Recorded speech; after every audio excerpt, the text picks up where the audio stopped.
Greetings, everyone. Welcome to Extra Hours, part of the Office Hours.global network. Find out more, officehours.global/join. If you want to get connected, you'll get daily emails about all the stuff that we're doing, talking about all things media production and anything that's kind of geekery connected to that. We've got a full panel tonight. Full as in this is what we choose as our maximum on Extra Hours is 8 people. Look at that gallery. So I'm going to be quick in the introductions because I've got a heap. There's a heap of stuff I want to talk about. Plus, we're going to take questions as well, right? So, somehow we're going to fool ourselves into thinking that we could fit that into an hour. So let's just see what happens. But from Hollywood, California is Courtney Gooden. Hello, Courtney. Hello, everybody. Good to be here. That's what his voice sounds like. Up in Seattle, Washington is Guy Cochran. Hello, Guy. Hey. We can have time for content picks with all this. I mean, man, we could tie up the whole show with just 30 minutes of content picks with 8 people. Jeez. Well, it depends if Carl has a documentary series that he talks about for 10 minutes, then we won't have time for that. We're going to have to see. Speaking of Carl, my buddy in Adelaide, South Australia. Hello, Carl. Nice to have you back. Hello. It was raining here about an hour ago. Now the sun's out. So, there we go. Quick weather report. Very good. We are up in North Carolina with Muddy. Hello, Muddy. Hello, it's me, Muddy. Good to be here on the panel tonight. Good to see everyone. Nice to have you here. Zach, I've forgotten. Oh, yeah, that's right. You're in Washington, right? Down. Beautiful Eastern Washington, where it's 63 degrees and sunny, and I watched the lightning roll through from my bed out the window. It was wonderful. Yeah, there we go. Albuquerque, I believe. Albuquerque, indeed. If brevity is the soul of wit, I will be brief. Hello. Okay, and then pushing the latest time zone over in Detroit, I believe. Is that right, John? That's right. There we go. I think I'm here just to disagree with Carl. Well, not only that. Okay.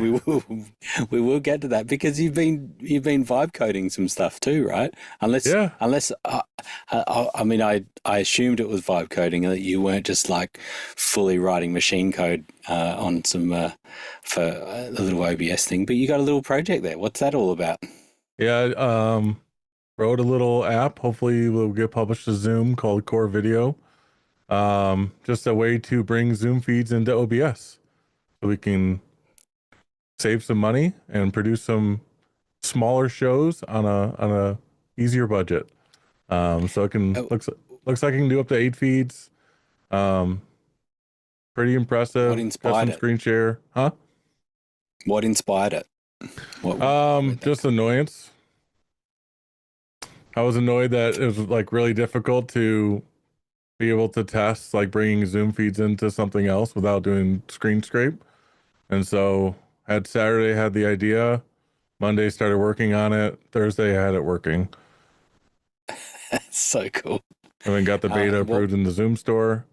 Yeah, so good. What were you using to code it with? 3 different AIs. So I use Grok to write prompts, and then I use Claude to build the basic architecture and build out the framework of the app, and then to expand it as I went along. And then I use the ChatGPT codex to actually do all my testing locally and build all my clients and run the actual tests that go through and make the app, make sure it's functional after I'm done with the builds. And so I wrote little agents that kind of handle that and just pick up as the get pushes happen. It starts the testing over. So just watching my machine just kind of do its own thing and build. It's been an enjoyable experience. And honestly, that's really pretty easy. It's, I've used Claude for a bunch of things at work, but never like a full blown app from nothing. So it's kind of interesting to stand it up from scratch. And what made you go to Codex as well? Like, what was it that pushed I ran you out of tokens. I was already paying for ChatGPT, so I was like, let's move this over here. Why else would you do anything? I was going to say you're using 3 of the overlords, and so I was like, you wanted to not one of them knows everything about your project, so you're able to just keep it all spread out across the 3 of them. I mean, I published it; it's open source on GitHub, so anybody can play around with that. That's really cool. Awesome. And so Core Video, if you search for Core Video, people will be. I'll post a link in the chat. Nice. Awesome. All right. Before we get to our 2110 cage match, we will go to a couple of questions first. Courtney, what have we got there first? All right, coming in first is from Mike Muddy Schlegel, right here on the panel from Raleigh, North Carolina. Mike wants to know, how would you troubleshoot or fix a Rolls MS111 hardware XLR mute switch that doesn't seem to be muting the mic, regardless of whether the button is pressed in or not? Zach. So this is the switch they're talking about. It's the Rolls MS111. It's I believe it's a latching switch or a momentary switch, but that's just soldered to a little PC board inside the case. And the XLR, I believe, is also just hard soldered to the PC board. So it's a very simple unit. But the thing about those is that they're really cheap. So you can take them apart real easy. They come all disassembled real easy. And you can check the solder joints on there. And if they're bad, you can just resolder them. And if not, they're $70, buy a new one. There we go. From someone that knows, apparently, and also someone familiar with soldering irons. Courtney? Yeah, the other thing is that switch is, you can either make it a push latching switch, push on, push off, or a momentary switch, push hold to mute, release to unmute. So trying to determine whether the switch is in push mode, and there is a way to change the way that switch functions, and they have instructions in the manual there where you got to open it up and you got to access this little wire that is the little switch lock on the push button. So if it's not staying depressed, then maybe that could be your problem. The other thing to consider is what type of mic are you using? That is the question, buddy. Is it a condenser microphone? Is it 48 volts? Is it balanced or unbalanced? That could be your problem as well. Because typically a lot of these mute switches, in order to handle 48 volt phantom power without putting a big plunk into the microphone channel when you press the switch to mute it, puts a shunt resistor across pin 2 and pin 3.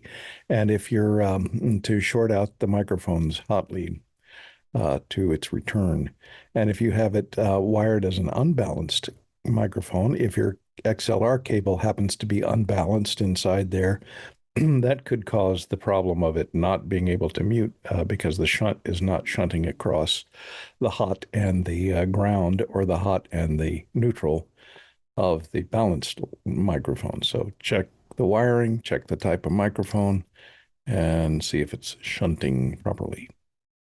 I concede my answer to the great Courtney. Muddy? Oh, speaking of muted.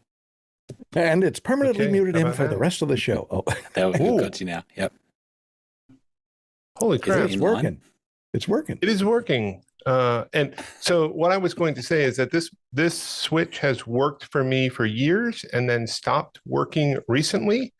And as I was picking it up and flipping it over to look at where that toggle switch is, I set it back down and it seems to be working. So maybe I just had to shake it. So, nice. All right. And it's a dynamic mic, so it does not. Okay, so it's not condenser problems, but the balance thing can still bite you if you don't have it wired correctly.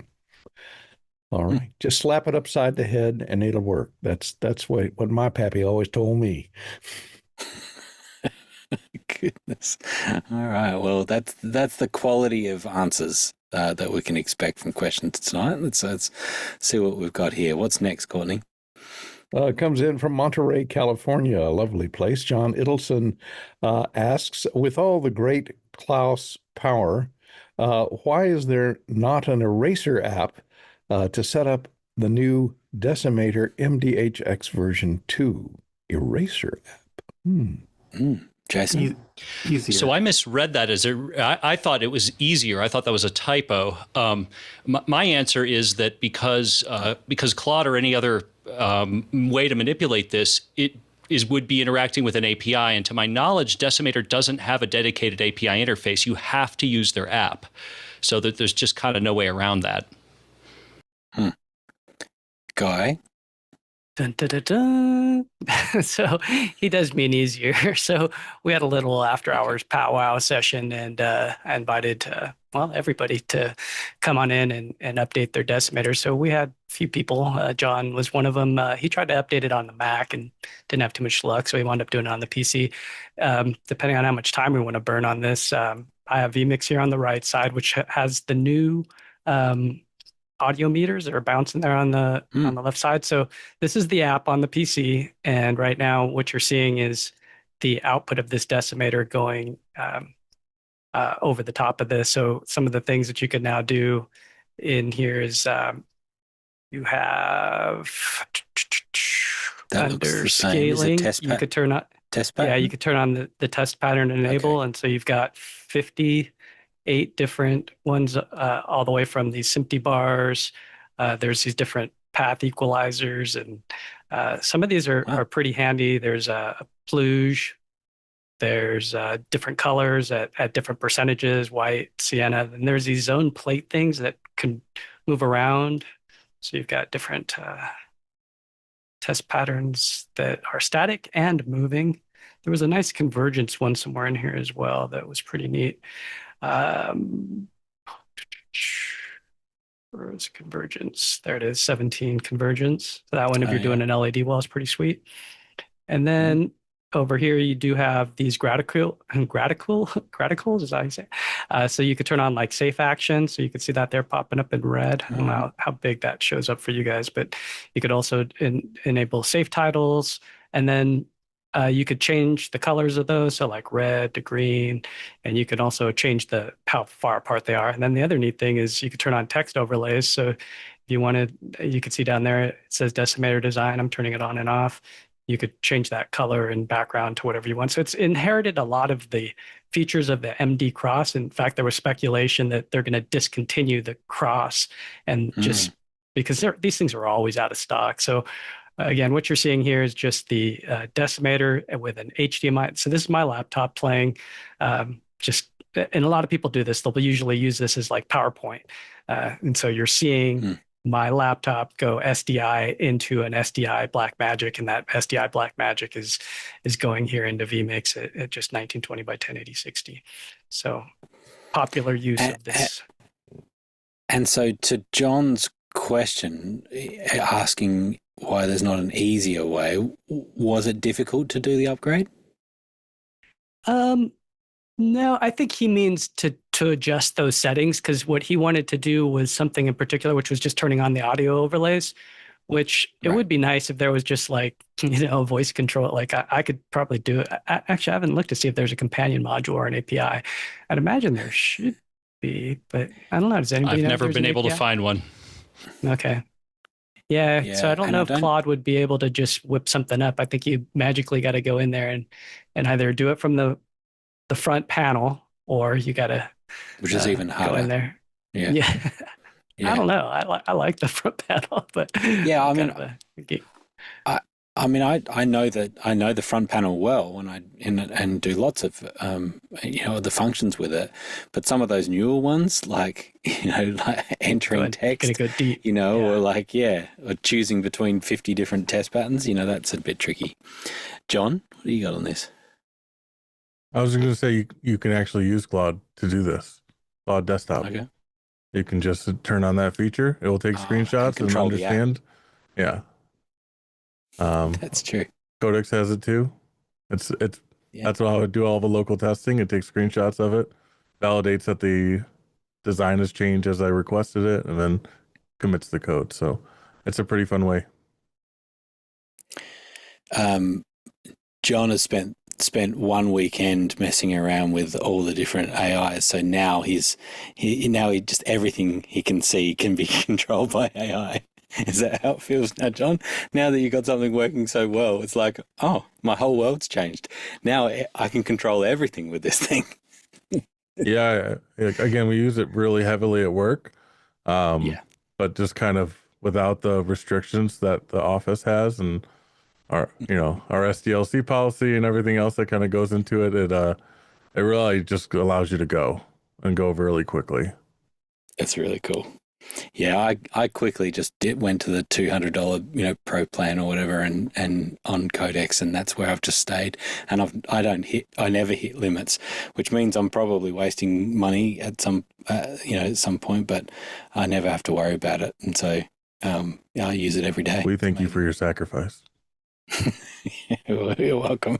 Well, I mean, at one point I was paying, developers sometimes to do projects for me, and so it's a drop in the ocean, the $200 a month, for what you're able to achieve. So, Jason, what do you got on this? Yeah, last thought. By the way, I stand corrected. I had no idea that you could do that. Screenshots. That's impressive, John. Definitely. I rescind my first answer.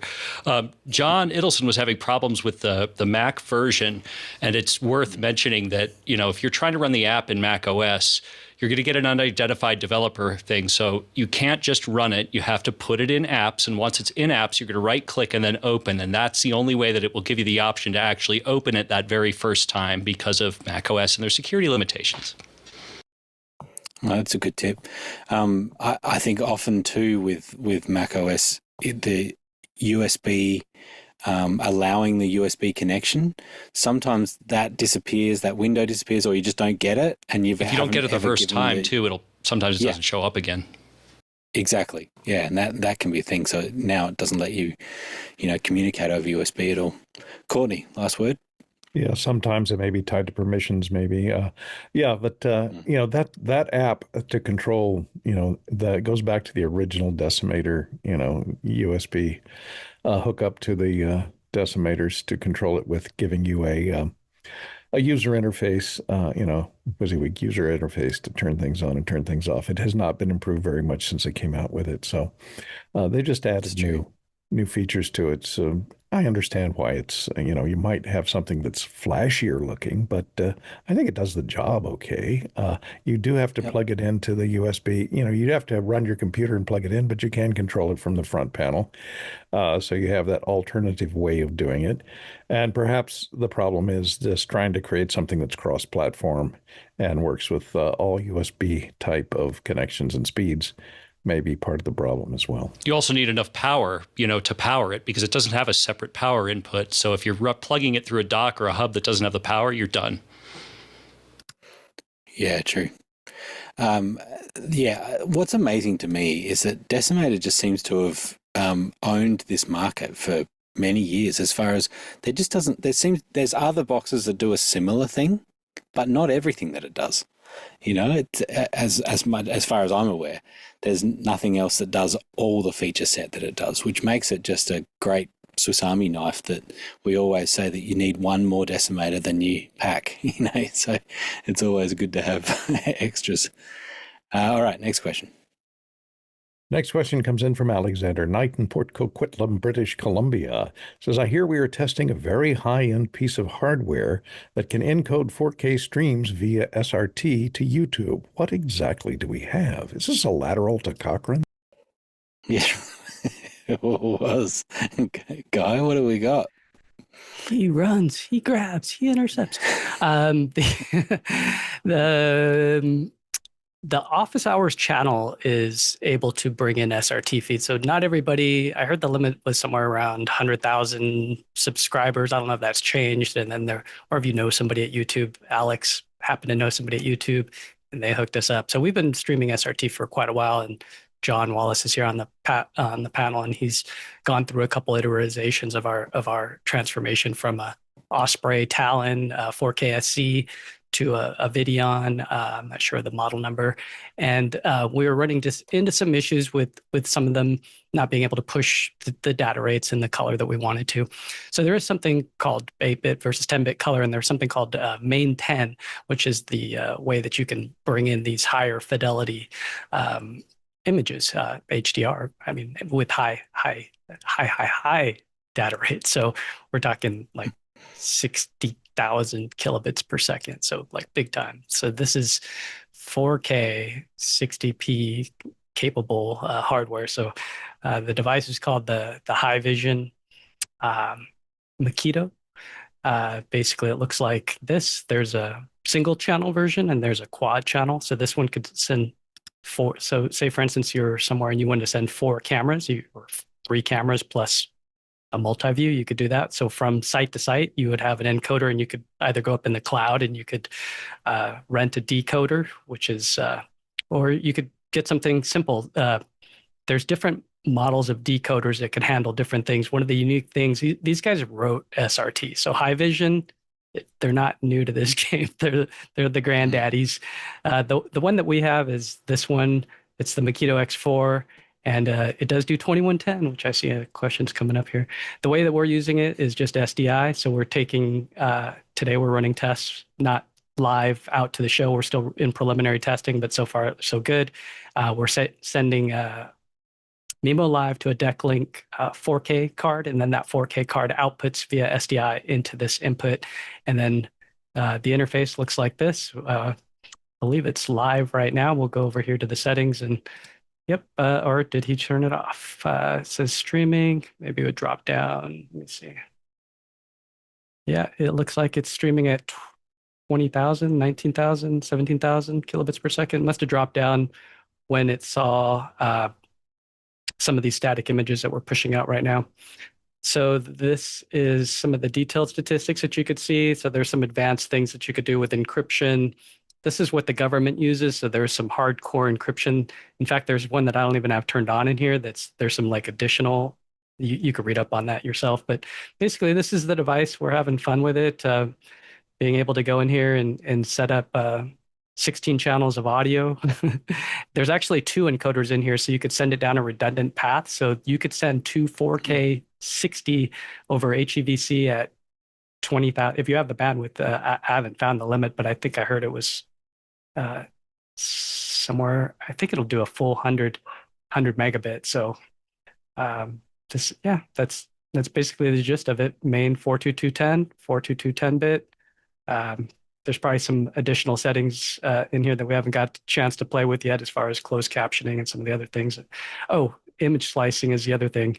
So what makes this one different is this thing called slices. So if you have one of their compatible decoders, or if you're running their software up in the cloud, you can get ultra fast latency because of the way that these guys engineered SRT. You could send it up in slices. So you could get 5 millisecond latency, which is bananas. I don't know. I heard that number in the webinar. So if you're actually looking at their website, there's a fantastic webinar. It's not going to be my pick, but I was tempted to make it my pick. This webinar is awesome. It's 38 minutes long, and there is some really cool stuff about slices, and there is some neat stuff about what they did at NAB last year with Verizon to show how they used AI to pick images based on like a jockey's color of jacket, and then the API would say, "Hey, this guy's in the frame. Ramp up the data rate to 12 megabit on that stream." So they had 200 streams, and anytime that it saw this particular thing, it could say, "Okay, ramp that up." So on the fly. So it's fascinating stuff, fascinating company, and got a friend that just started working there. So that's how we're able to finagle one of these on extended loan. So we should be running some more tests, and hopefully one of the next extra hours, if not this next week's, one of the future ones will be at higher bit rate. You should see better looking picture quality. And potentially sort of 4K as well, right? As well. We want to test that more. Yeah, because we're pushing the limits here with this Mac as to what we had some issues as we started to ramp it up. So we were going to get an M5 Ultra, but it's not out yet. So in the meantime, we'll use this. Well, it would help though to not doing the streaming encoding on that machine, right? By absolutely. offloading that into hardware, that's going to help. This is where Alexander and I have been doing a little experimenting, and we're noticing that because the Macs have these dedicated video encoders, that when we hit stream, it doesn't really change the CPU, at least in iStat menus. Okay. We're not seeing like a big hit. So I think what's happening is in the ingest, because we're using Zoom, we're up-resing those to 4K, and I think that's somewhere in that. So we got lots more tests to do. So stay tuned, and we'll figure. It's M3 and over for that dedicated stream, right? In the chip. Okay. I'm not. I don't know. Positive. I didn't know that. Yeah. Okay. Interesting. Zach, what do you got on this? Yeah, so we have a couple clients that use these on site to send their video signals to the cloud while we produce on vMix or various whatever systems in the cloud. And I can attest that they're fantastic hardware. So if you're in the market, like if you can afford them, they're amazing. And one of the things that I didn't realize going into them is they handle audio individually, they handle video individually, and then you bring them together into an SRT feed.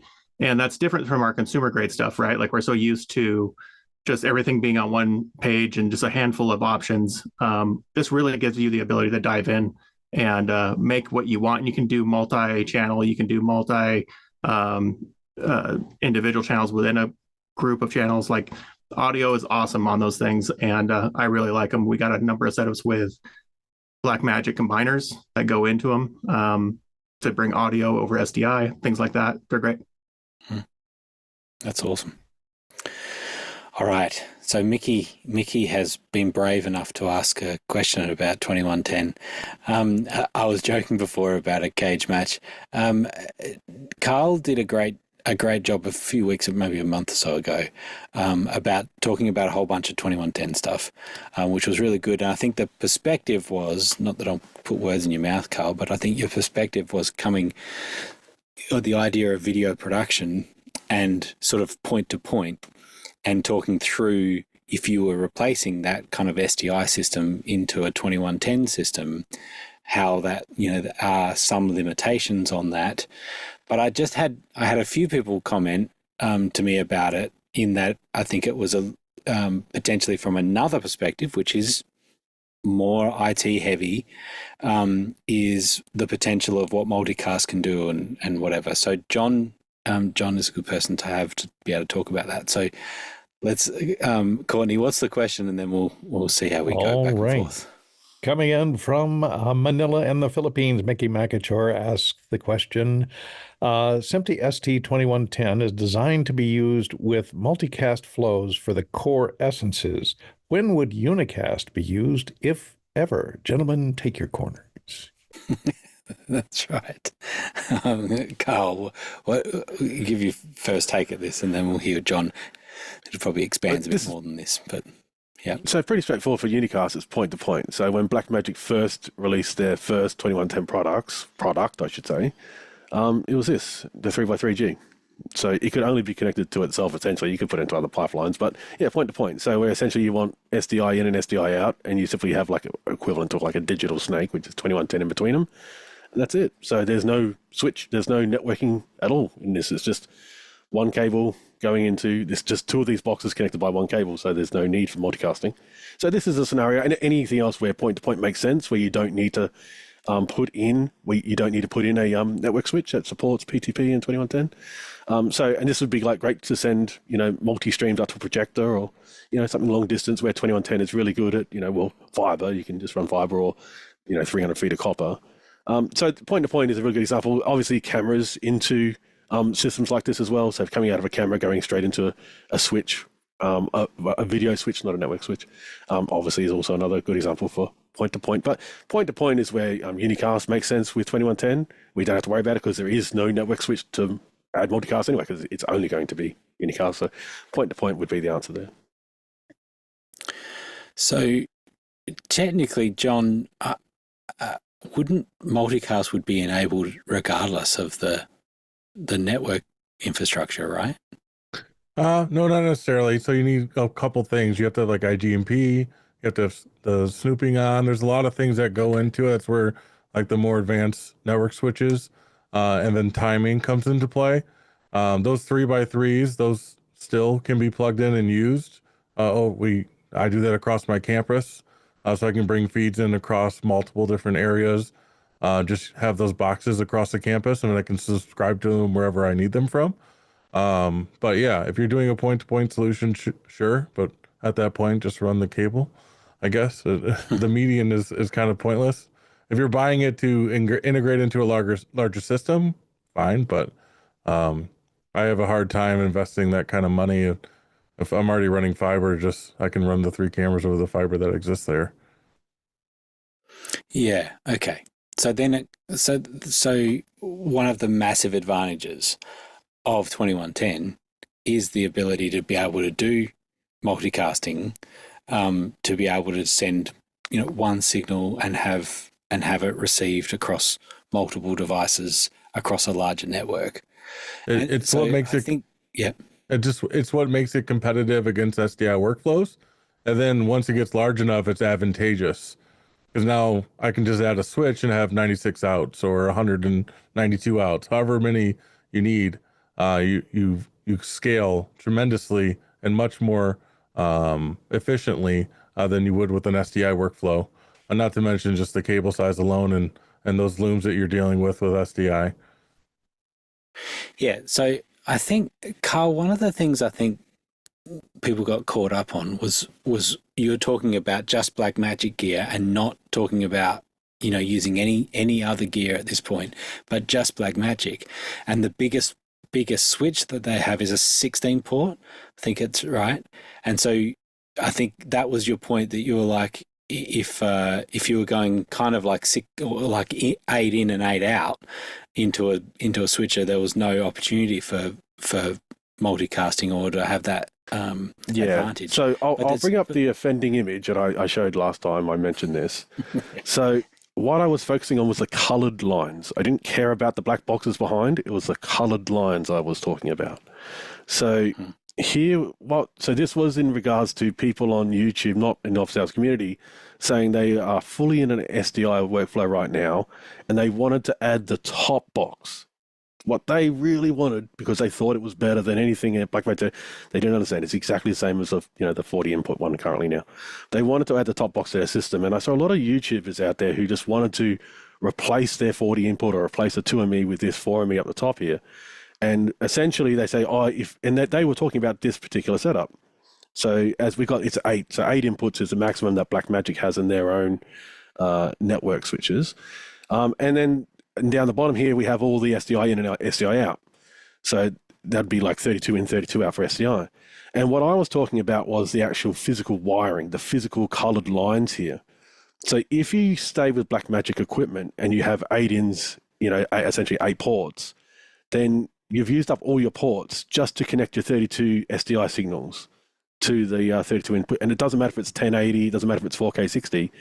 That's it. You've used up all your physical connectors. And you'll need to, now the way around is, of course, you just go up to a 16 input or a 16 port switch, which Blackmagic don't make, which takes you out of the plug and play nature of Blackmagic. And you now move into a John Wallace scenario where you need to be educated in network protocols. And that's the thing, you need to know what to buy. So essentially you need to hire a John Wallace once you go above, this, even if you add this, I think you need to hire John Wallace. But once you go above this, I think you really need to, you're in the world of network protocols and you need to have someone who works in that place regularly to understand the requirements that you physically can't add an extra wire. I can't add a 9th wire to go out to a hyperdeck. That's what I mentioned in what I was saying last time. So you need to go to a 16 port, now you're stepping out. But you could cascade them though, right? So if you cascade, that's interesting. So let's say if we add another switch, all right, so then you won't have full multiplexing. You lose full multiplexing if you cascade.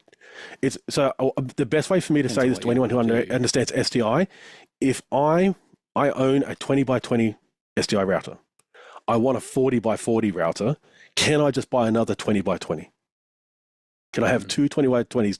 Does that do the same thing as a 40 by 40? No. So it doesn't, because you don't have full multiplexing. No. So you can buy another one from Blackmagic, but you won't get full multiplexing, which means you can't send every signal everywhere. So you can't use multicasting to its grand design. What I call distributed routing. That's the beauty of 2110 is distributed routing, which multicast enables. But going to a 16 input switch from Cisco, from whoever, enables that. But once you put in a Cisco in, then you do want to have it configured correctly for 2110. And this is where John Wallace, his expertise comes in at setting up that 2110 switcher that's not Blackmagic, that doesn't talk to Blackmagic software essentially, and just helps, and gets that system working. So if you're doing like a campus-wide thing where you're having like multiple 32 switches, let's say, or going up to even to a larger framework like a 64, then you definitely want someone who lives and breathes PTP connectivity and understands the protocols that are required to be turned off, what needs to be turned on as well. So it's just once you step outside the Blackmagic system, I think you're in a different world professionally, and you either need to bring in a specialist or upgrade your education. There's still a lot of flexibility though, because you can do a whole bunch of 360p switches from Blackmagic and then use that 820 switch as your core switch, and then you can get a lot of flexibility back and forth. And anything that can subscribe to that, then ins and outs, multicast is still the way to go. And rarely am I using one-to-one patching in a 40x40 situation. I'm going to oversubscribe, so I want multicasts. Like, yeah, inputs, outputs. Multicast would be turned on there, but it just wouldn't be used in the. It's still used because it's still you're going to subscribe more than one output to one input. Yeah, and so that's why this is a limited scenario, but this was more of an answer to the week because I brought this picture up the week it was announced, and there was a lot of YouTubers saying they simply want to replace, they just want the new shiny thing. There's still multicast in that. Oh yeah, there's still multicast in this, but as you can see, you're not multicasting to anywhere because you've used up all your inputs. You can still multicast because you can take one output from your core switch and send it to any one of those other switches, and multiple at the same time. So I could have each one of those four devices underneath that core switch could have an output from another device, and that's multicast. But that requires more than one network switch. That's what the people I was answering to on YouTube was the people who were saying you just need the one switch. I'm talking about in your scenario, in your design, what you have up there, that can be done. That is multicast. Yes, but there's only one network switch in this picture. So, not really, because those SDI devices at your far end are network switches. Yeah, so if you're going to use, if you are not using the redundancy, you mean, because they have two inputs? No, you can. They're network controlled. They're network controlled. They're switching. That's what they're doing on the back end. But just because they have one port there, you can send an output from the top one to the bottom one and the third one from the same source on the first one. Oh, yes. And that would be multicasting. Yes. Yeah, but what I was saying here is we need 32 channels to go in. So that would essentially the multicasting wouldn't be used if we have 32 channels going in, and I don't think it's 32 out of the switch. I think it's like 26 or 28 or something. But if you're saying what I was saying is if you're point-to-point routing, then why are you doing this? That's what I was saying. And what I was saying, this is not the way to do it. That's what I was trying to say, that this is not the way to do it. That's why I was saying that when I was mentioning this picture the first time, I was saying this is not the way to do it. You need to step up. Well, actually, I didn't go into stepping up to like a larger, like Cisco or whichever type of switch you want that can handle PTP. But yeah. Yeah. So now, I as think, John said, there is a Carl, 360p that John said as well. So that is another thing. You can actually use the 820, it's called, isn't it? Yeah, 820 as your core, your spine, and have 360s as the leaves. That's another way of doing it too, which I didn't mention. Yeah, and I think that's where the analogy of a SDI video hub, as an example, of two 20x20s to not achieving the same as a 40x40, it starts to fall over a little bit with multicast, right? Because of how subscribing works. If you've got a network switch big enough, so you can't add two 820s by Blackmagic and expect a 16 channel switch. It's not a 16 channel. It's just two 8s that can be cascaded into each other. So there's a big difference there between adding two 8-port switches together does not make it a 16. It doesn't give you the back plane of a 16. That's the way of saying it. No, it's not the back plane, but it does give you and John, correct me if I'm wrong on this, right? but I think, and this would have to be a full diagram to go down it, but in theory, it's not about having access to those inputs. It's about how much you're pulling from it, as in what you're subscribing to. And so by the idea of having 8 inputs, say, and having them all cascade and down, I still have access to all of those 8, or technically, 7, or like 15 inputs potentially, 14, 15 inputs, depending on how you're cascading it. I've still got access to all those. Just no, I can't do all of them at the same time. But that's where the difference is between the 2 video hubs idea is different, in that I can't see all of those inputs unless I have every cable connected.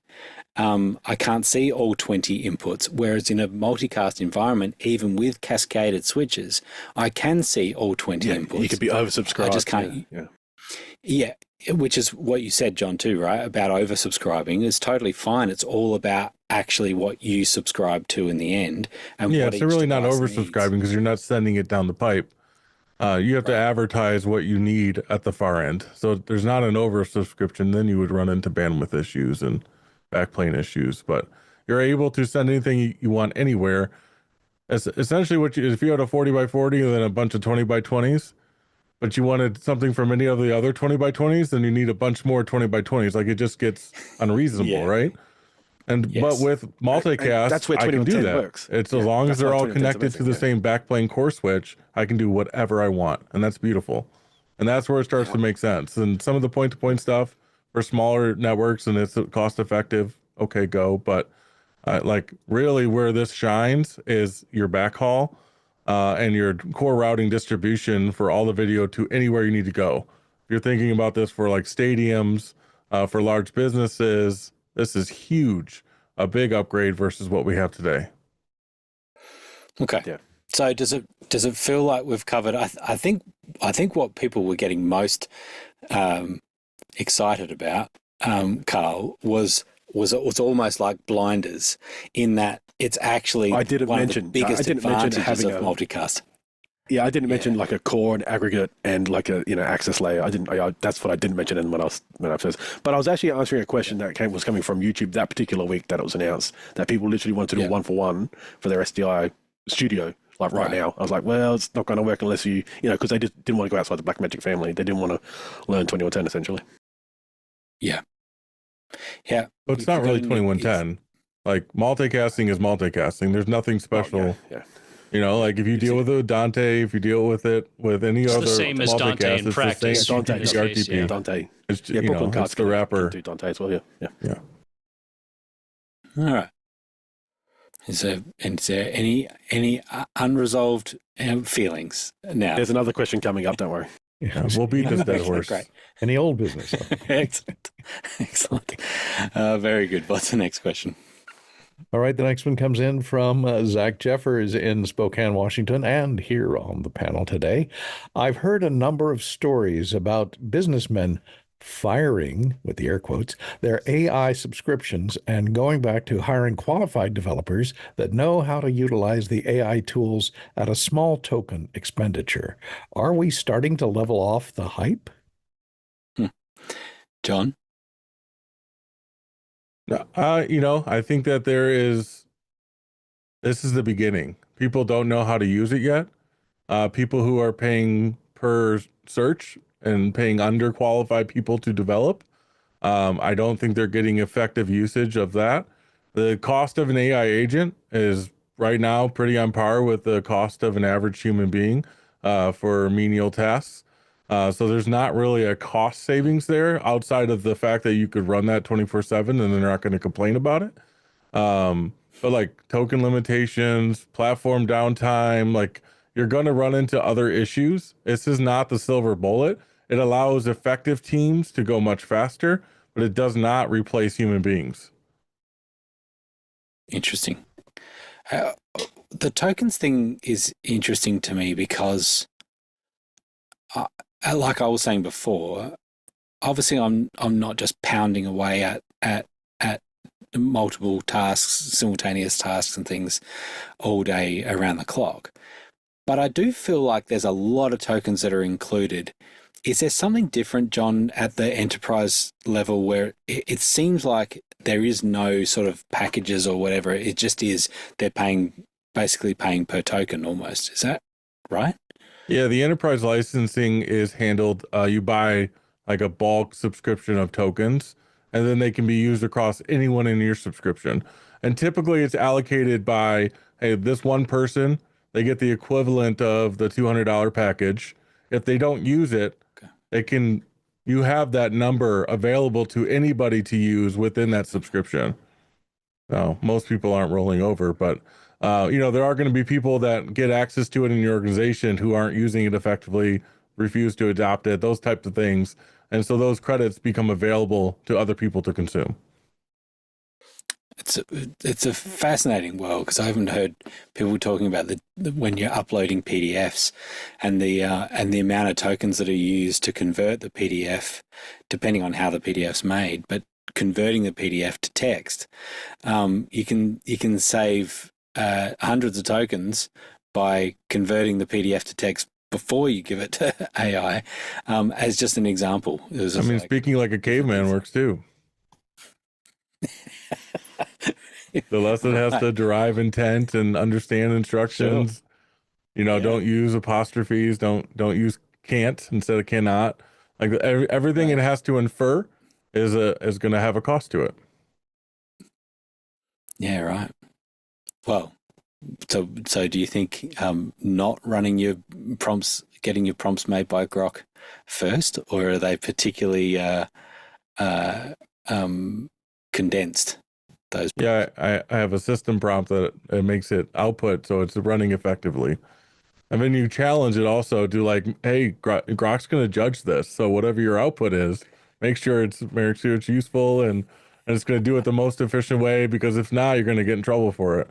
Like it's all like, because it wants to make you happy, you have to use that system against itself. No, I found warning it is actually very effective. Yeah, right. That's cool. Zach, what have we got on this? Yeah, so I was thinking about this whole concept, right? And I'm really intrigued on like John Wallace's corporate layout of how they do everything. But just as a small team, developing tools that solve problems for ourselves, right? Like the thing that keeps bugging us during our production, we can build tools now that do that. And I'm seeing other companies that are doing this like long play where like we're getting rid of employees or we're empowering certain employees to do more work with AI. And I'm thinking about also the long term of that. Like all of a sudden there's this like big spaghetti ball of programming that is now not being managed because it's just all like assumed we're going to interact with it. And I'm really curious, especially from John Wallace, like just on the corporate side, since I've left corporate a long time ago, the idea of all these new little micro projects all over the place that could potentially do great things or great harm or be a big tech burden, technical debt down the road. I'm really curious on how you guys see that and approach that. Yeah, work intake doesn't change just because I can do it faster. What work we pick up, how we manage backlogs, how we make sure that quality releases are done. The SDLC process has to be updated to match the speed and vigor that you can move at. But at the end of the day, how we deliver software really hasn't changed, because only thing that's changed in the pipeline is how quick we can go at the front end. There's still everything else you have to do. You can't compromise security. Teams? Like just testing. The idea that you're working as an independent group of people that need to solve some problems and you're empowering all your employees to build stuff. Is that something that becomes, for the IT side, like a tech burden on you guys to make sure that it continues to work after that guy leaves or after that team reassembles somehow in some way? Yeah, so Jack, you're describing shadow IT, and we don't do that. You don't just empower everybody to do whatever they want. Gotcha. You still have to manage your life cycle of products and what's important. Because every time you step out of that, that's where all the stuff that kills your organization goes. And you just waste time in cycles trying to clean up after people leave or something's left open. Like it's not just go build free for all. It's go present problems. The people who have the access to the build continue building, and they can do it faster and deliver better for you. And if you're interested in learning that, let's cross train you. Let's get you into IT and actually have you build apps.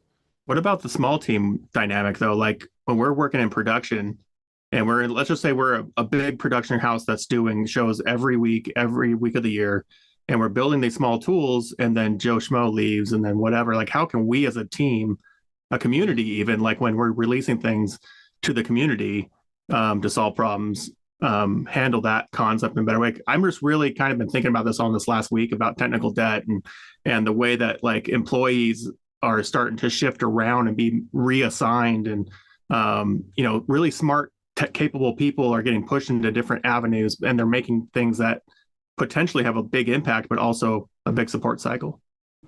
You, as a business owner, you have to manage the life cycle of every tool that you use. It's your responsibility to make sure that you have the people that can manage and run these tools. Otherwise, you buy it from somebody else. Just because you can doesn't mean you should. It's a great question though, Zach, that whole area, because I do think that documentation is really key, and I mean like automated documentation. Like Blue has been doing a whole bunch of stuff with a Zoom SDK app, and he's really particular about it documenting the whole process, and so that it has MD files and also kind of human readable files as well that explain not just why it's doing it, what it's doing, but why it's done it, like how it's used, its use case. And I think that's the ultimate, is having it well documented for machine reading and for human reading, so that, because someone else is just going to pick it up and pick up that repo and then start hacking at it.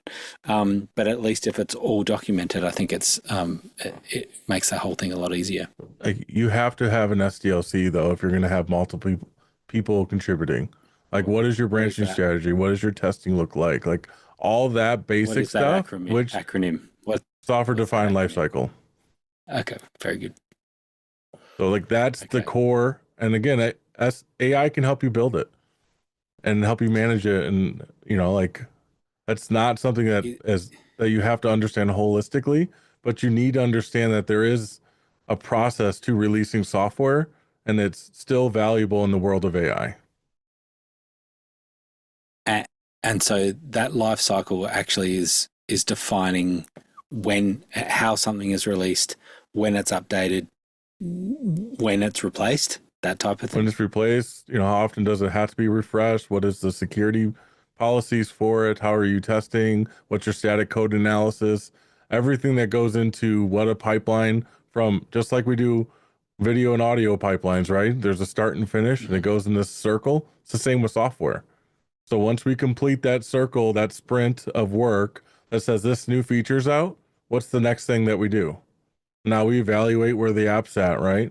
Then we figure out what are the gaps. Okay, what's the most important thing to tackle, and then we put that through. It's the same way we iterate through any other workflow. It's just the process of releasing software and the workable solution that it is, and how to make it. If your business relies on it, more than one person should know how to do it. I don't have, like if I'm an audio company, I don't have one guy who's my engineer, and when he's gone, I'm screwed. It's the same thing. You're going to make this investment. This isn't free. You're going to get a lot of value, but it's going to cost you a lot as well. That's great. That's great stuff. John, you're uniquely skilled in this because of enterprise IT understanding, as well as like all the, lots of people don't realize that there's all the daily show of office hours is ran under your watch, and so the full Blackmagic ATEM and Zoom ISO and all those bits and pieces are all connected with and you're the only one that's got hands on that, but also your Muso and stuff as well, which so you kind of get all this stuff. It's actually a really cool mix. With the Daily Show though, I'm just the dumb hand. We got JJ and Mickey, actually how it all works. and Twalik and, everyone who contributes to way more than I did, plugging some things together. And you just like press this button. All right. I can Yeah, I'll do that now. Put this cable here. Got it, boss. Whatever you need. That's awesome. All right. Now for round 2 of 2110. This will be quicker though. Courtney, what is it? Yeah, wake up the cat and get it off the encoder, okay? Mickey Makachor from Manila in the Philippines asked, what brands and product lines of network switches support ST2110 transport well? Do I need to use Blackmagic Design network switches? I hear the new AV switches from UBNT are subpar. Goody. Mm-hmm. John. Oh, you're muted. You're muted. You're muted, John. Oh, you're muted. You're muted. He must be using a ubiquity switch. My dead horse joke that went dead ears. Missed your joke. Wake up the cat. Yeah. So the ubiquity switches, right? So they're released. They have this AV focus, and then they well oversubscribe their back end. So if you were actually to plug in all the ports, light them up, and actually try to transfer the amount of data that's available there, you can't. It's severely limited. So just like most things, Ubiquity, they cut corners and save costs. And yes, it can work in small environments, but if you want it to stand up and work like a Cisco 9500 that can actually function this way, you're going to be sorely disappointed. If you want to plug a couple things in together, sure, it'll work. But don't expect to stress it. Don't try to push a bunch of 12G video over it. Just be well aware of what your limitations are, what you need to do. If it can fill that hole and you trust it, and you don't mind losing money if you can't, actually execute on your strategy, it's a great product to use. Very good. Carl? So this is a case that if you read the Ubiquity marketing stuff, they do have 2110 as one of the specifications because there's these two switches, these enterprise AV switches support PTP, but that's not what they're made for. They can support, as John, you'd oversubscribe really fast because the backplane is not fast enough to do wire speed, what we call it. But the thing is, they weren't designed for that. They were designed for another product. Jason was showing a video earlier. You can play that video again, Jason, if you want. So the 2110 is right down the end, and it's actually it's not an afterthought. It's like some engineers said, "Hey, these switches could probably also do 2110." The reason is because these switches were designed for one thing, and they actually have, and we're actually showing it there. And I'll bring it up on my screen for a second, just so we can have a closer look at it in still rather than video. So this is the product here that the switches were made for. Because to control this product, you need that switch. The switch has essentially it's a 3-piece suite. So the software from Ubiquity, the enterprise AV switch, which we're talking about, that can also support 2110, and this product. This product is the thing they're trying to sell.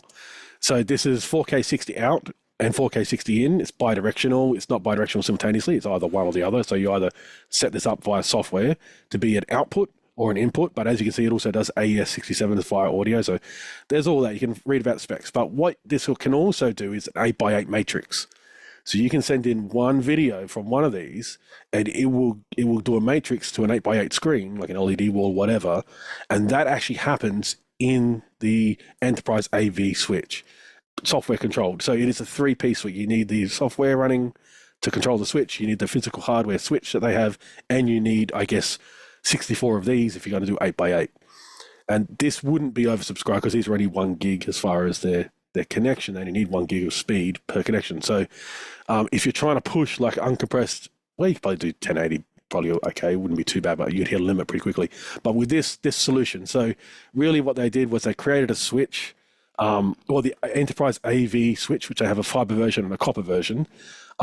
They were designed to be the hub essentially for that product, and they expect, and what Jason's video that he was showing before, they're showing it as a delivery mechanism to multiple screens like LED walls in a stadium, and like maybe a ribbon screen that goes right around a stadium, where you can just have, because the software can handle, the maximum software can handle with their current switch, they're showing is 8x8, so 64 screens simultaneously.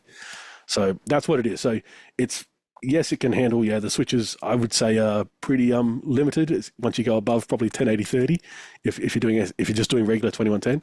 But 2110 is the last thing on that line. It's simply, I think it's just because an engineer said, hey, all the stuff inside the switch can also support 2110. They said, oh, not a problem, let's do it. Because obviously the 8x8 matrix they're doing requires PTP. Well, they've chosen for it to require PTP. There are other ways to do it. You can do proprietary ways, but it requires PTP to do this 8x8 matrix. So that little boxer, that little $300 box I was showing, that is one of the three pieces you need, the software, the switch in the middle, and the little box, to do a video wall via Ubiquiti. That is delivered.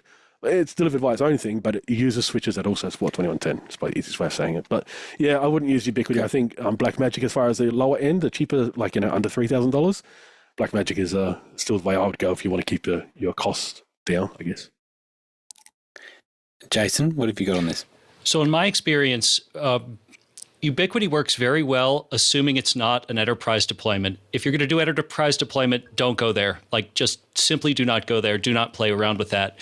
Personally, I've done deployments where I've used Ubiquiti, and personally, this studio, because I'm just one guy who doesn't have to worry about repeatability or documentation. If it breaks on me, it breaks on me, and I can't be in office hours or I can't do the broadcast, but it's not accountable for anybody else. I'm not being paid to do anything outside of this studio. When I'm doing work for other clients, that's a completely different animal. And in my experience, Ubiquiti works extremely well if you look at precisely what they say it will do, but don't ever assume that it will do something other than that, because you will never be right. And if you are right, it's a coin toss. Fair enough. Thank you, Jason. I think you're going to leave. I was going to say early. Yeah, I'm out. Thank you, gentlemen. Yeah, no worries. All right. I want to get to Muddy. I have to wake up North Carolina there. And Muddy, I saw you recently did a studio fit out. Yeah, have you got a little bit of show and tell for us? Absolutely. So I don't know, this is probably the longest stretch of 16-hour back-to-back days I've put in quite some time, but we built a studio for a client in Atlanta, and kind of budding business partner. The objective of the studio was to build really a kind of showcase place. That the location is north of Atlanta, and it's kind of out in the woods on its own. So it's kind of this like destination retreat kind of vibe to it. And I want to show you the space itself. So there's actually two rooms on this building. The first room, we call it the podcast lounge, but it also kind of serves as the control room. So I have some still shots here, but as I scroll through here, so there's kind of a podcast scene, but you see the whole kind of space is this kind of wooden vibe to it, very very cool, comfy. And so in this space, as you move around, you'll see that there is a control room in here as well. So on this is kind of the control space for it, and there are two kind of stations, the multi-view 16 on one, the regular production multi-view on the other. So there's a bunch of screens. All of these, it's funny because as we were talking about the 40 by 40, we've got a 40 by 40 in here, and I'm like, man, we should have put in the 80 by 80 because very quickly you kind of run out of space when every computer you want to be able to kind of route different places. So all of that is running from this rack. So the rack gear has a lot of Blackmagic hardware in the top with HyperDex and the multi-view 16, the 40 by 40, and an ATEM 2ME constellation. But then we also have kind of audio, an audio amp in this system running through, a bunch of Mac Minis, kind of each having their own job. Two of them have deck links. That is a whole case of decimators down in that, or a whole shelf of decimators, because each of those Mac Minis has essentially a couple of them have three outputs that are going SDI into the 40 by 40. And then there's a video wall. So also in this space, there are a couple of old iMacs, which serve as kind of our housekeeping computer and chat computer. But the real magic is in this next room. This is the studio Studio A. So when you come into this space, there is a big LED wall behind, which can have kind of anything on that LED wall. It really makes for a big impact. And then when the speaker is standing there, what they're seeing is these 8 screens in front of them, kind of the 4 primary quad view, chat screen on either side, and then kind of 2 monitors down low. Usually we have the timer and a kind of confidence monitor down there as well. And the other part of this that is really pretty exciting to me is that all of this can be controlled remotely. So I can remote into any of these machines, and this was really the design when we built it. So, you know, I can cut the lights on from here. I can, you know, turn all the screens on. And again, I'm just kind of pushing test buttons on Companion, but when I'm VPN'd into it, I'll actually have my physical stream decks here that I can run, right? So I can flip any of these screens on. We have 7 cameras. 6 of the 7 are PTZ cameras. So I can kind of adjust any of them as we go. One of them is a fixed camera down. I didn't show you the downstairs, but the downstairs has like a bar and entertaining space downstairs with, again, another big 75-inch TV that can typically have the quad view on. But all of these screens are routable. And so what you're actually looking at is the control computer with 2 screens on it. One of the screens is running QuickTime with a capture card. So I can send kind of anything to that capture card, whether it is the production, the production multi-view. So as I'm cutting between the cameras, I can see all the cameras, or any of those other, in fact, we've got the multi-view 16 is what is, I found that when I am in full screen mode in QuickTime and I switch sources, it doesn't like that. It wants to leave. So I put it back in full screen mode. But what you're seeing is this control computer, but the control computer that I'm actually running is the multi-view 16. And so if I cut out, it's actually, it's actually 8 computers, two, along with the timer and the program screen. So this is where I'll typically, when I'm in the studio, this main computer is what I'm just kind of cutting between and jumping, and I've got Synergy running across all those machines, so I can use the same one mouse and keyboard across those 8 computers, and makes it very quick and efficient to and having those separate computers helps me separate out those jobs. Zoom computers, graphics computers, play out, what goes to the LED wall. And then we've got a Zoom ISO machine for our remote speakers, and a tiles machine to be able to throw up a gallery view on the LED wall and some things like that. So really, the last thing I'll tell, we had a grand opening and an open house last week. A number of different people came in, some that had driven and flown in, and one guy who has been to a lot of studios, and he walked in and was just like, holy crap. He's like, I've been to so many studios, but this exceeds most of the television broadcast systems I've seen. And, once we showed him how we can kind of put anything on any of the screens, he was blown away. So he's like, all right, I'll be back. So we recorded a bunch of content while they were there, but he's about an hour and a half away from that physical location. So even though he has a small studio at home, he looks forward to coming back and recording there. So. It's fine if you want to pass on this, but is there a ballpark kind of budget of what that, like I want to buy one of those? What does that set us back? I'd say low 6 figures is a safe bet with all the gear and the expertise that's takes to put it together. Yeah, that makes sense. Zach, did you want to ask something? Yeah, so I was just curious, with you have a lot of light sources in there, right? You got lighting, you got fill lighting, you got backlighting, you got a ton of TVs, you got an LED wall. How bright is it actually in there? Are you guys stopping down to get depth of field? I'm sorry, filtering down to get depth of field. And then also I was curious on the LED wall, what dot pitch and like how bright is it behind the talent? Yeah, well, that's a great question, and most of that is adjustable. Actually, if I one of the things I did not highlight on the screen, but I will show you here if I cut back to this and I just go to my regular one-up display. The one of the guys who helped on this system built, where is it? Right here.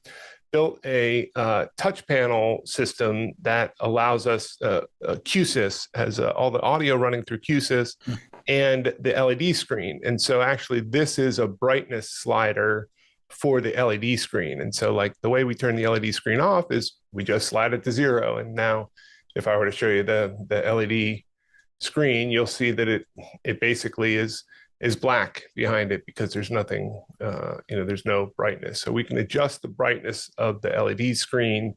We are not currently having to use an ND filter in order to get, and again, the lights that you're seeing in this space they're all Amaran lights. And so we can control the brightness of all those. And so what you're looking at right now is about 40% lights on, light brightness right now. So a lot of that is adjustable to be able to make sure we can get the shots we want, get people well lit without everything being completely blown out. So great question. Although I thought you were going to say, how hot does it get up there? Because it gets pretty damn hot up there with all those screens and lights, that's for sure. You walk downstairs and there's about I only got 4 and I have an AC next to me, so. Yeah, exactly. Yeah. Very good. Did you mention what the dot pitch on that screen was? Oh, yeah. I have those specs. I don't have them right in front of me. What I would say is that this is in the range of LED screens. This is on the most affordable end of that range. And we did want to make sure that we spec'd it such that we weren't getting a lot of interference. It's about 20, the room is about 20 feet wall to wall, but because it's pitched, it's sloped, it's actually about 12 feet from camera to wall. And so those were some of the specs we worked with the LED wall guys to make sure. I'll look it up if I have a chance, but I'm not sure. But you're not having a moire issue or anything like that? It is a challenge. And what we're finding is that it's useful to have multiple PTZ camera angles because moire shows up. And again, I haven't shot against an LED wall a lot, so I'm kind of learning as I go. But what I'm noticing is that at certain zoom lengths, I was going to say focal lengths, at certain focal lengths, we're seeing it much more than others. So when I see it really shine, I'm just zooming in or zooming out just a hair, and then it kind of minimizes and it's like, all right, cut to that camera now. So I will be back to ask more questions about minimizing moire with PTZ cameras in future shows. Yeah, good one.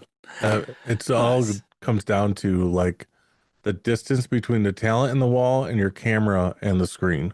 Those are the two things you have to focus on until you get into like, sub 1 millimeter pitch walls. And then it gets a lot more forgiving. Yeah. Cool. Thank you. All right. Last question. Chuck Hodges in Tulum, California. Congrats, Grant and Guy, on reaching episode number 91 of your very successful AI and tech show, Extra Hours. I think that's what we're on right now. An extension of the Office Hours brand. What's next in the future of the show, and any special plans for show number 100? The countdown is on. 9 to go. Yeah. It's a good question. Episode 91, who's counting? I didn't, someone's counting, which is good. Yeah, it's funny how it started because it was wanting to have, we had daily shows, and then it was having a time slot that would work for other people as well, and for nighttime in the US. And so it's pretty cool. And it was always a bit more chatty than the other shows. So the other shows, because I think we've only answered 8 questions or something, as opposed to like 40 questions or something that might happen in the daily show. So I think we just keep doing what we're doing here. We've got another awesome panel tonight. It's been fun. I really enjoyed this. So I think more of this is what we can look forward to. Zach, what do you think about it? Just as a recommendation, I'm saying 100 tiles, 100 recommendations for content, and that'll be at least 100 hours. So it'll be good. We should have 100 on the panel. We should have 100 on the panel is what we should do, just to see what we can do. That'd be fun. All right. I think we've just kind to of fill out the blown information because Oh, I yes. just found the specs. It's 1.99 pixel pitch. The wall is 12.5 feet by 6.5 feet, and it's roughly 1080p, 1932 by 950, something like that. Interesting. You need If you more. want a, You're gonna have to build timely- out that roof. Get a little bit further back. If you want a timely content recommendation, there's one that's just hit that may be right up our alley, and it's a very quick one. Yep. So I'll show really quickly too. So what's happened is the largest live television show around music essentially has just happened, Eurovision, and the first 2 videos are out. The lighting video's not out yet, but the camera video's out and the audio video's out. So they were done by Rydell. Rydell handled the cameras. Rydell recently, people may remember, they just bought Arri. So the first 2 videos, the English ones, and what I'm showing here is the first 2 of the English and the next 2 are the German. And so this is, as I said, they've got the audio one up now. This is like the people behind the scenes who are really tasked at doing this. Essentially they're making 35. That's what they call it. And then the other thing I'll show is, so here's the camera. This is the Arri camera with the broadcast back and the big Canon lens. Apparently there's 30 or 35 of these around. So there's a B4 mount for the Arri camera. So they will go in deep. These videos, they're short, but they go really fast, but they go really deep into everything they're using. They say all the names. They like the questions. The people who are interviewing, these are the head guys who are running the show. The people they say go hard on detail. So this is really dense on detail on what's going on as far as what they're using. And as I'm showing here the video one, so this is all the Arri cameras. Now, one thing I will say from this that they mention, just to make you watch it, so every country gets to choose everything about their look. So the staging, the lighting, the cameras, they also can choose the LUT. So I know that Australia changed the LUT in all the Arri cameras simultaneously as part of the queue system halfway through the song. So they had one LUT for the beginning of the song, which was designed to be more of a music video, and then it transitions into a live performance part of the song for Australia. And because the Australian team gets to ask for this, so all 35 LUTs simultaneously during a live show have to have their LUTs changed within one frame. And this is what Arri could do. So Arri could change all the LUTs simultaneously, like Genlock LUTs. Like and it's never been done before. This is the first time it's ever been done. So the Australian performers and a few others, I think, had LUTs changed as well. But yeah, just a quick recommendation. So just check out those 2 videos, the English ones, or if you speak German, check out the 2 German ones. But yeah, they're quite amazing. And this is the first time this kind of Arri Rydell system has been used ever in this scenario. Rydell has been using Arri for the last 2 years, but not on a job like one. Obviously, Eurovision's the biggest. So yeah, it's pretty cool. Wow. Good one.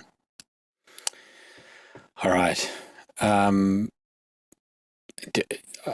saw that Jason suggested Netflix Berlin.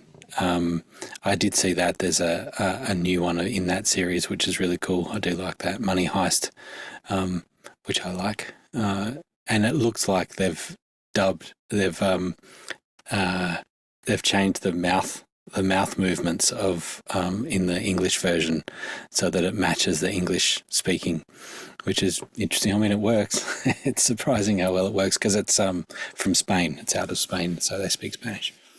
But the English dub is matching with their mouth movements, which is interesting. So we may have to just hold on to Guy. Have you got a burning content recommendation? It's not burning. It's real fast. The Bob Lazar story, S4. Watch it. There you go. Oh, nice. I get it. Okay, good. We've got 5-second recommendations. Courtney, What have you got? All right. Since it's ending on Thursday, The Late Show, there's a good Architectural Digest video that just dropped today on behind the scenes of the Ed Sullivan Theater, which all this beautiful set, and they go into all the behind the scenes of the lighting setup and the architecture of the set itself. It's all going to go in the dumpster on Thursday, so too bad. Nice. See it now before it's gone. Very good. Muddy? Okay, a software tool you may be familiar with, H2R Gear. However, the newest edition has some amazing additions, namely the ability to show these little bumps. It automatically shows these little bumps. So when cables cross each other now, it shows that it bumps over. And that is enough of an addition to recommend this. It's fantastic. Good one. Nice. John? Yeah, I've been really enjoying Dave's Auto Center. It's a YouTube guy. He older guy, has a son helping him run the shop now, but they just build engines and they have nice little music behind it, and you can kind of just enjoy someone taking apart an engine or putting one back together, or solving some problem in the car. It's enjoyable. I'm not really a car guy, but I found myself watching this way more than I should be. So check it out. Nice. Zach, last one? Sure. Yeah. I'm a big kind of ADD guy. I kind of jump all over the place. And when I'm trying to focus on something that's tedious, I need something a little bit in the background to occupy the other part of my brain. So I've really been having fun listening to Adam Savage. I grew up watching Mythbusters as a young man, and his brain works so much like mine, but yet so different. And it really hits all the things in my head about certain things, and just watching some of his Q&A stuff where he's answering questions where it's just like a whole different perspective to the same way I thought about something that I was asking a question about to myself. Like it's this weird ADD loop that I'm in with Adam Savage. And so, yeah, Adam Savage at Tested. Yeah, good one.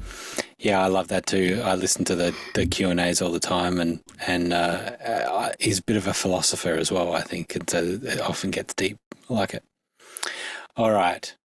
We went over. I knew it was going to happen. A special thank you to Robert, Alan, Taylor, and Peter, who are making it all happen in the background, especially because we can have all the fun just sitting here and chatting and, just shooting the breeze. These guys are, switching between things, making sure it's all working and using up their night.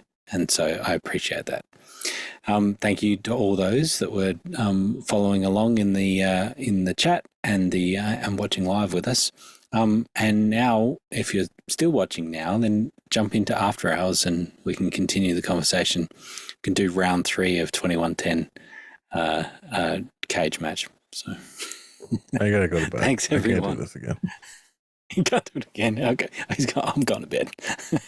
Thanks, everyone. Bye-bye. As Carl, if they come up with a new acronym for synchronized lookup table switching.